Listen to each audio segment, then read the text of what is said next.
You ever wished Valve had made more expansions for Half-Life? Something like Opposing Force or Blue Shift? Or maybe you wanted more mods like Echoes?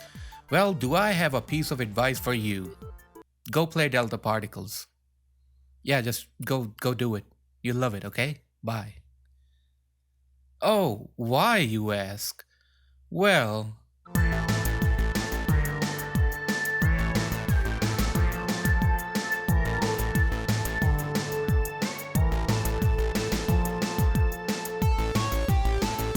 Delta Particles, previously known as Half-Life Delta, is a mod made by XF Alien along with some support from a few other modders. It was released on New Year's Eve 2023, and today I want to tell you why this just might be considered as a proper expansion for Half-Life 1. There are mods out there that might look better than this or play better than this, but once in a blue moon there comes a mod that simply has spirit and scope. Spirit of what made the original game amazing, and scope to push the boundaries to stand out from the rest.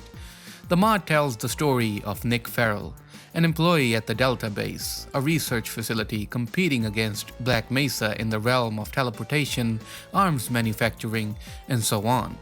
The game starts off as Nick gets off the tram and proceeds to start his day. Through our little walk, we get to explore Delta Base in detail. Taking a page from Half-Life 1's book, this is a parallel sequence of events that Gordon Freeman goes through as well. But here, the lab is not your usual square boxy rooms with little or sparse details. This lab feels alive. With many different people, they are going about their routine and their jobs and duties. While Black Mesa felt retro-futuristic, Delta feels industrial, rough and irregular. This whole sequence is what I'd like to call the ideal Half-Life beginning. Build the world, build the tension, provide pretext to what's about to happen. And the best part is, all of it is shown through the world itself rather than dialogues from the characters that live in it. With the anti-radiation suit equipped, we head into the test room where they have an alien sample lined up in the machine. We get to meet Dr. Diana Hayes, the lead scientist on this experiment. Dr. Hayes, I think, is a great character in the mod overall. We get to see her and talk to her many times throughout, and it feels like the mod does what Blue Shift did with Dr. Rosenberg. While Rosenberg felt more basic and straightforward, Dr. Hayes feels more dynamic, both in her dialogue and her actions in the story. Now, of course, I would point out that the voice actor behind her is clearly not a native English speaker like myself and therefore has a very thick accent. I personally did not mind this, and I think the voice actor did a pretty good job. Good day, Mr. Farmer. Then everybody's here, we can begin. Until now, our teleportation technology had two major drawbacks. Firstly, we could only teleport small materials, and secondly, only one person could be sent to the border world at a time. There's a point in the experiment where we are on the control panel and are somewhat controlling the experiment based on Diana's instructions. This right here is something I wish the original Half-Life did too. Rather than being the switch flipper and the cart pusher, I wish Half-Life did this too, where we would have a bigger part in the experiment. But to contradict my own point, we're also flipping switches here too, but you get the idea. There's a cool little scene here where the experiment goes wrong right as Black Mesa's resonance cascade is happening, and we even see Gordon run away from the anti-mass spectrometer.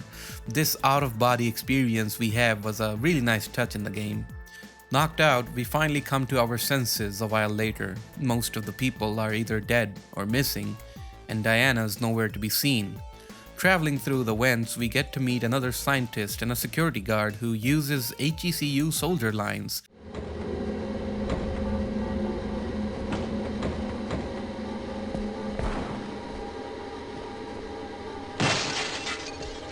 It's good to see you, sir. We need to keep moving. It's very charming, I guess. Once again, I love the way this mod tries to do cinematic set pieces like these and actually succeeds at them. It genuinely feels good to see this on the Gold Source engine.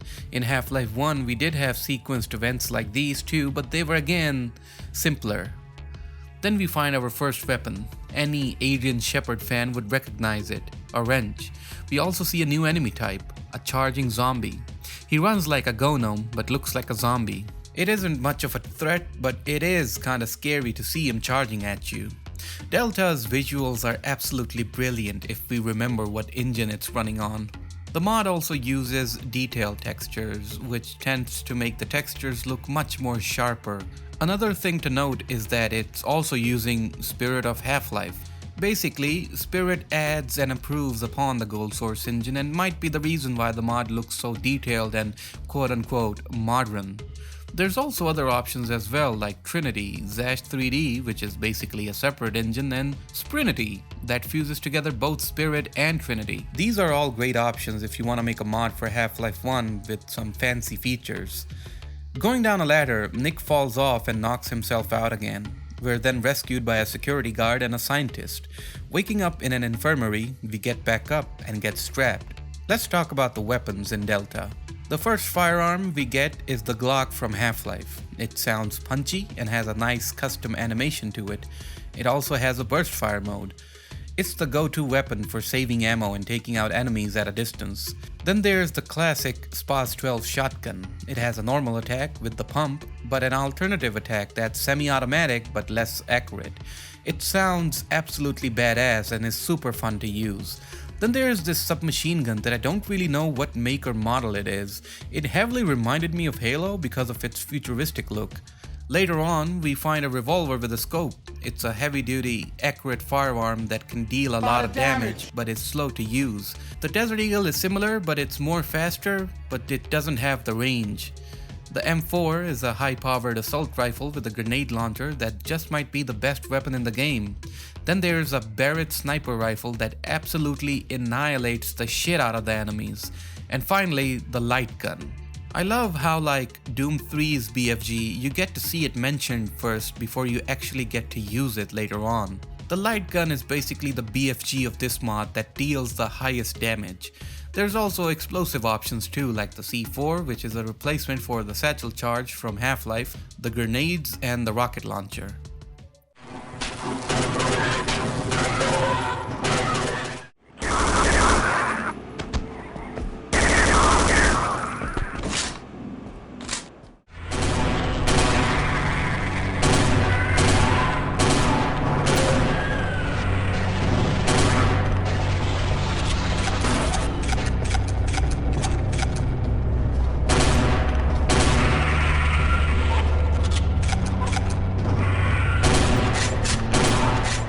All of these weapons sound really good and are extremely fun to use. Each weapon's sound effects has this punchy and impactful feeling that shows how devastating it is to use.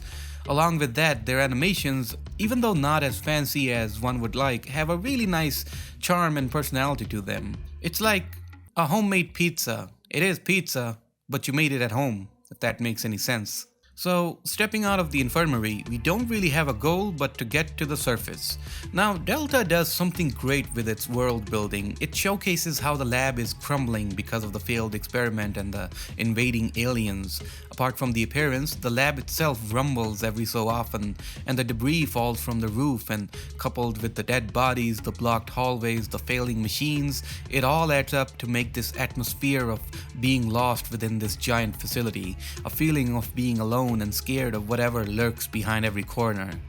Delta has a great way of showing diverse and different variety of areas throughout its campaign. Each major section of the lab has subtle differences in their geometry, their textures, and how they are laid out. This makes it so that the lab doesn't feel repetitive or boring to go through in any of the levels. Every few hallways of combat in the lab are broken up by vent crawling that leads to a completely new part of the lab. Another thing that the mod does really good is what I like to call points of divergence. After playing through a bit of an area, you'll come across a point where the paths diverge. One path that is locked and another path that has items like a key or a card or a battery pack or maybe a button press that is required to open the locked path. The design feels formulaic in the sense that the path to get to the items isn't always that long or time consuming. It usually has you engulfed in combat for a short while, then you circle back to the locked area to unlock it. This simple formula is used throughout the mod, and at no point does it feel repetitive or boring in any sense. So, right now, story-wise, Nick has to get out of the Delta lab, but given the state of things, it's not that easy since most of the exits are blocked off or sealed. Delta's story is very much shown in the same vein as Blue Shift's. Even though people think of it as the lesser of the two expansions, I still think Blue Shift did something that neither Half-Life or Opposing Force had, and that was having actual characters be an important part of the story, like Rosenberg. Usually, Half-Life or OP4 had characters in them that spat out one-liners and then either ran away or die. Delta's formula is that what made Blue Shift great. Every 30 or 40 minutes of combat like Half-Life and OP4, you get to take a little breather where you can catch up with Diana like Rosenberg and Blue Shift. After some head blasting, some vent crawling and lab navigating, we end up in Diana's office. Looks like she left in a hurry cause she forgot her hooch. Wouldn't be too surprised to see Diana in a AA meeting if you know what I mean. Then we finally meet up with her. She explains why the experiment went wrong. It's because Black Mesa's experiment interfered with theirs, and also, two people are stuck in an alien world. Yeah, don't forget about these two from the beginning. Before it all went wrong, they actually stepped into the portal and never came back. This will be important to remember for the end. Right now, Diana sent out a distress signal and is getting some equipment to the surface. She advises us to search the lab for any survivors and bring them with us to the surface. Oh, and yeah, that is a robot standing behind her. It's one of Delta Labs' infantry robots that's protecting Diana. Another thing that this mod does is that when you come across a locked door, sometimes you don't need a keycard or item, but rather a security officer or a scientist or an electrician to open it. This again goes back to my point about there being diverging paths where you have to travel a little to the side before the main path can be unlocked.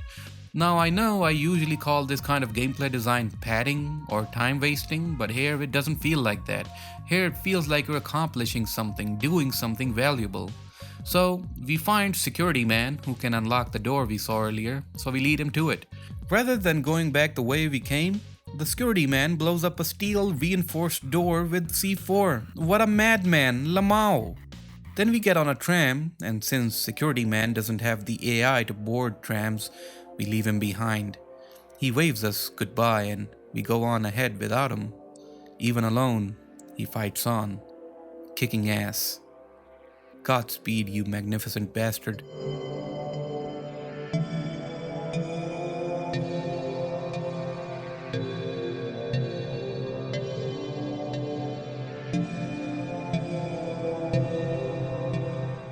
Getting off the tram for a brief moment, we end up on the surface. And I really liked the skybox that this mod has throughout the campaign. They range from cloudy to dark cloudy to stormy. Then we come across a green tentacle alien, along with an alien controller too. And I'm not gonna lie, alien controllers aren't well liked by most people. In fact, I might say they're one of the worst enemies in the original Half-Life. And this mod, well, has a lot of alien controllers in it, especially in the last half of the campaign. I don't necessarily think it ruins the experience, but it sure does sour the taste in my mouth when I have to deal with their bullshit sometimes. Anyway, to defeat the green tentacle, we first open the gate, move the radioactive waste train under the pipes, and open the valve to dissolve the alien snake with some good old green goo.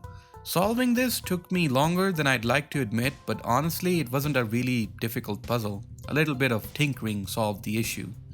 We make our way to what appears to be a train depot. We meet Diana again and she finally got her shit up to the surface, but now she wants us to fetch her a tram so she can move the equipment. After a bit of kerfuffle with the local train people, we get one of the trams ready for Diana. Now you'd think the mod would pull a on a rail here, but it actually doesn't. We first get attacked by a bunch of controllers and Vortigons. This was fairly simple but somewhat fun. Then Diana instructs us to go meet the soldiers who should have been here by now thanks to her distress signal. Going through this level and this chapter as a whole, I felt like as if I'm playing a commercial game from the early 2000s. Like, I don't mean this in a bad way, but what I'm trying to say is that it felt nostalgic, or rather familiar. These places, this whole scenario, it felt like a game that wanted to be Half-Life but just couldn't hit the mark. So next we find an electric box that needs to be shut down for us to proceed further, but again we need to find an electrician to do that.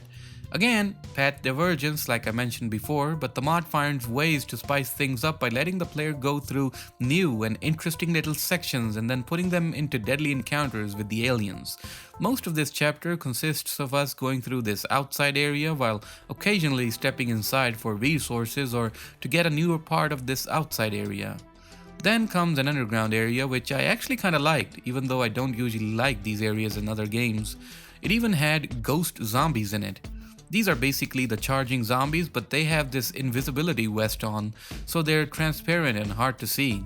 The atmosphere, along with the rustic color palette of the textures, all looked great and very nice. A big difference I need to mention between this and the original Half-Life is that Delta has a more colder temperature visually, meaning most things seem cold, dark, or desaturated. Half-Life, on the other hand, has a much more saturated and vibrant look to it. This desaturated dark look of Delta gives it almost a more realistic tone mapping, which becomes part of its unique personality. In the tunnels, we turn off the power so the next area can be opened. This dark area was actually kinda scary with the transparent ghost zombies. Almost felt like I was playing Doom 3. Coming out of the tunnels, I was surprised by the rain. This atmosphere is just... Oh, and then we get to meet the soldiers that Diana told us about. Now you see, these aren't the HECU soldiers. They're busy at Black Mesa right now. This is a private mercenary group that's here to take advantage of the situation and steal Delta Labs' shit. Most likely the teleportation tech. Next we see something more alarming. Diana's tram, with her escorting security detail dead and Diana nowhere to be seen. Maybe they got attacked by the mercs, or maybe she got kidnapped, but now it's our job to look for her and save her. Then we get to meet an old friend, Security Man. He's alive! Then he and I tagged along to chew ass and kick some bubblegum. Hold up, I said that wrong, didn't I? Then we see the despicable mercenaries stealing shit. This Gargantua part kind of confused me. Let me explain. Up till this point, and even till the end from here, the mod takes pages out of Half-Life's book. Meaning it takes some inspiration from the sequences and sections from Half-Life and remakes them in the mod, and you can easily recognize them when you're playing the mod. Now it's not a straight up ripoff, but rather something like you look at this and go, oh, this is just like that one part in Half-Life where there's also a Gargantua, and the soldiers are shooting it. It is understood we can't kill him normally, so I guess we have to turn on the power here too and zap the big alien like Half-Life 1.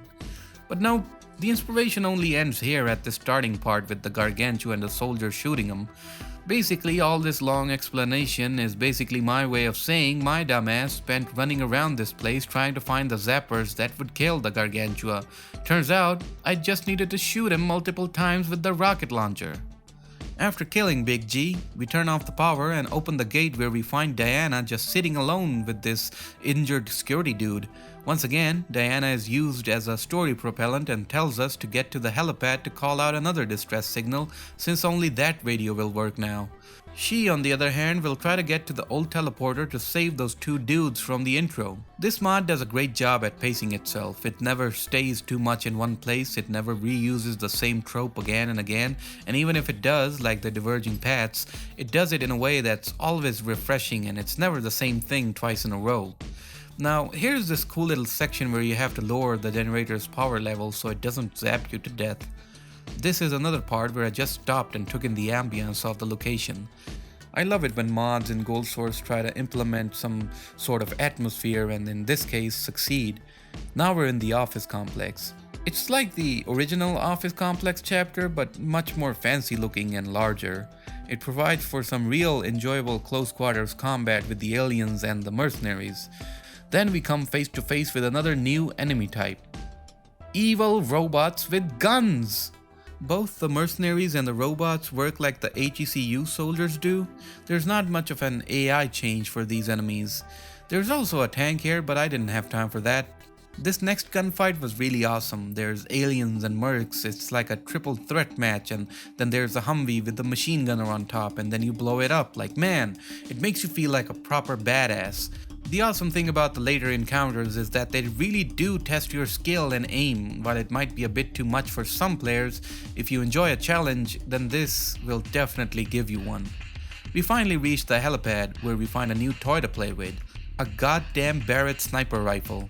Shooting the shit out of enemies and seeing their head literally explode is one hell of an experience.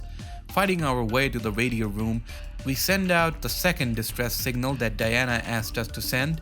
Outside, there's a war zone, and it really hit the point about how chaotic things have become at Delta Labs. Our next goal is to get to Diana at the old teleporter lab, but that's not gonna be an easy task since she's pretty far away from us. Then we go through a different part of Delta Base, all the while the mod throws balls to the walls, crazy combat encounters at us, aliens, mercenaries, more mercenaries, and honestly it's just so good. All thanks to how heavy and punchy the guns feel and how they are animated. Then we end up in a Xen-infested train tracks area. I love this sort of implication that time has passed to a point that Xen flora has gotten the chance to start growing on Earth. We almost face two alien grunts, but they get zapped to death. That, my friends, is the light gun's work. But whoever shot it literally exploded or something. Then we end up in a completely flooded part of Delta Base. Here we get to fight against thick latex-wearing assassin GFs. They do be a bitch to fight against since they move a lot, but I had just a solution for it. My trusty grenade launcher, of course. Passing over the assassin GF's chunklets, we head through the waste disposal area to get to the underground, where we find Diana surrounded by aliens who are very thirsty for Diana. Now at the end of this chapter, there is a keypad. This is Diana. Only Diana can open that keypad. But you see, the problem is that there are like 4 dozen aliens between Diana and the keyboard. Do you understand this deadly predicament that I find Diana and myself in? Getting in some shenanigans with the aliens, such as blowing them to bits, we finally cleared a path for our Diana to open the gate. We find ourselves in a new part of the lab where Diana tries to get into the security room to open a door, but instead gets trapped inside and we get separated from her. Well, time to find her again. Now the moon has shrouded the lab in darkness as we soldier on to save ourselves and Diana. And those 2 dudes from the intro too. The nighttime level goes very normal, it looks nice, and there's usual combat with the aliens. But once I opened one of the locked gates, this thing came out of nowhere. So I shot at it. I shot at its testicle multiple times, mostly with sniper rounds till it died. Not gonna lie, this genuinely jump scared me because I was not expecting a goddamn gonarch to come at me like this. Next we end up in what I like to call the arena, cause that's what the layout is like in this section. There's a whole lot of ammo and health, but there will be a whole lot of enemies too. It starts off normal, but if you're quick to act and take down the enemies as soon as they spawn, this part should not be a problem. But this whole setting was something that I really liked. We're now this battle-tested scientist man under a dark and stormy rainy sky, kicking the shit out of anyone that crosses our path. I loved it. This part lasts a while before it's over, and there is a constant barrage of all sorts of enemies thrown at you. And by the end, you'll be battered and bruised, but you'll be out on top. After this fight, we meet up with Diana, who's also without her lab coat and has wounds on her arm, meaning she's been through some shit too. We fight our way to the old teleporter where Diana gears up and we step into the teleporter to save those poor fools who are trapped in Xen. But right as we're about to go, the mercenaries come in and start shooting at shit. This messes up the teleporter and we get separated again while teleporting. And so, welcome to Xen. Xen in this mod takes a page not from the original Half-Life, thankfully, but from Blue Shift's book. Most of you will agree that the Xen chapter in Blue Shift was in many ways more fun to play than the original Half-Life one. That's the same style this mod wants to emulate. Now, here's the thing. Don't play this mod in one sitting, because as much fun as it is, by the time you'll reach Xen, you'll be wanting a quick resolution to the story, but yeah. Xen is really fucking long in this mod, like, very long. The only reason why I'm not shitting on it right now is because it looks great and it plays okay. The only gripe I had in these Xen levels were that the ammo to enemy ratio was way off. Repeatedly, I would find myself out of ammo for all of my equipment and I would be forced to use the pistol or sometimes even the crowbar. The encounters with the aliens turn up the difficulty, so it's really a hard time playing this chapter on medium difficulty. I imagine the easy difficulty must be a breeze here, but I was playing on medium and shit was actually not medium, shit was hard as hell most of the time. I played this mod constantly, and while recording I kept thinking, why did the mod fail so hard in Zen? But that's not the case at all. Looking back at the footage, I was just tired from playing this too much. I can't game for long periods of time, and that's why I was such in a bad mood when I started this chapter. All of that aside, Zen looks great, and there are even some scenes that make you stop and take a proper look at things because of how awesome it looks. The original Zen had a problem where it was very limited in terms of texture usage. Thankfully, this Zen feels much more versatile, both in terms of textures and geometry. There's all sorts of caves, tunnels, and open areas to go through. Cliff sides and floating islands, like you get the idea. Now I'm not gonna show all of Zen areas since my gameplay footage is kinda bad, but you just need to keep in mind that there will be sparse ammo here. So after what I guess is almost an hour of very diverse Zen levels, we get to the research station that the Delta people had set up. Throughout our journey, we saw dead researchers in anti-radiation suits. So those two dudes from the intro? Definitely dead. Now we need to find where Diana is and get the hell out of here. Looking around the research station, we do find her in one of the rooms. Now, going back to the teleporter, Diana will have to initiate and operate the control panels to make it work. This isn't a long section by any means, but Diana has to do this at 3 different control panels while we keep getting attacked by aliens. This was another high adrenaline sort of section that I enjoyed. I was hoping the mod would have had a final boss fight like Nealinth, but unfortunately there was none. Instead of that, we only had the defending section with Diana. Once the teleporter opens, we both get in and teleport away.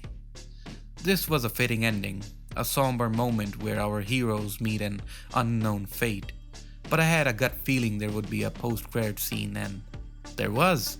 We come out on the other side of the lab, and it looks overgrown and desolate, as if decades had passed by since we left.